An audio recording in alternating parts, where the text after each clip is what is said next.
Assalamualaikum warahmatullahi wabarakatuh.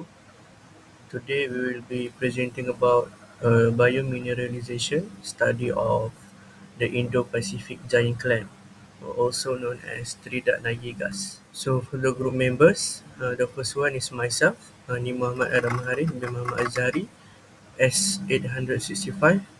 The next one we have Muhammad Danish Azizi bin Khairul Anwar, and then Megat Umar Hazimi bin Megat Jaafar, Lina Humaira binti Rusli, Nur Annisa binti Nur Ikmal, and finally Muhammad Ahmad Fatih bin Ahmad Marzuki. To begin with, Trident Nagigas is the largest known bivalve and a major faunal component of Indo-Pacific coral reef ecosystem. They are found in shallow reef environment and generally less than 10 meter deep. Their shells are dense, fast-growing, resistant to diagenesis, and long-lived. And finally, the shells are widely used as bioarchive for paleoenvironmental and paleoclimate reconstruction, especially in tropical regions. Okay, for the research question or problem, first, biomineralization process involved in shell organic deposition are poorly understood. Second, a limited understanding of shell microstructure, growth pressure, relationship between microstructure and environmental control. The last previous study provided only basic description of shell microstructure. Okay, for the objectives is describe shell microstructure and growth feature of the Nagigas. Second, compare shell from two different geographic regions. And third, evaluate assumption of continuous aerogenate deposition throughout Antigone.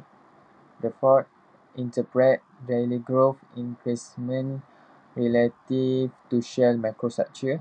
And the last, propose a biomineralization model based on mantle activity.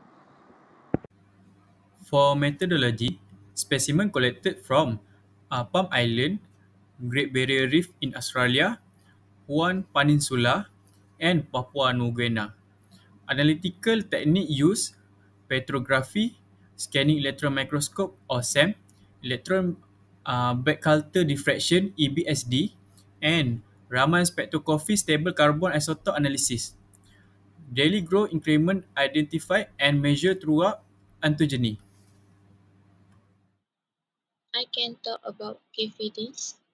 First, daily growth increment present in all specimens.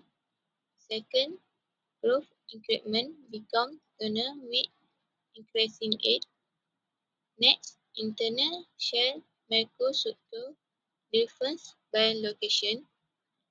Great Barrier Reef, shell-like organic crystal. Papua New Guinea, where daily increment of orthogonal organic needles and sylinogonal crystal.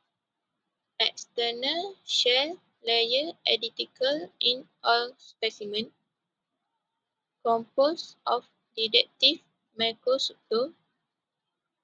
External shell layer arranged in 5 derajat Celsius compared to internal layers.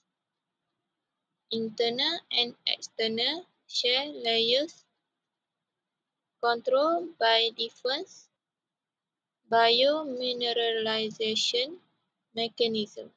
That's all for me. Research gap and significance. Provide detailed microstructure description previously lacking. Demonstrate that shell microstructure reflect environmental condition. Show that internal and external shell layer mineralize independently. Highlight importance of microstructure when using shell as bioarchive. Implication for fisheries science.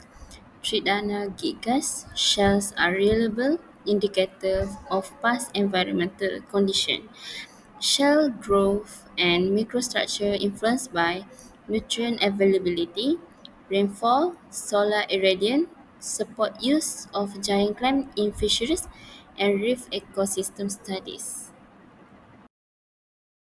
This is the practical application of future directions for this study. The microstructural variation should be considered in future shell-based study. Differentiation between internal and external shell layer is essential. Improve accuracy of environmental and climate reconstruction using giant clamshells. This is the first part of the references used for this study. This is the second part of the references used for these studies.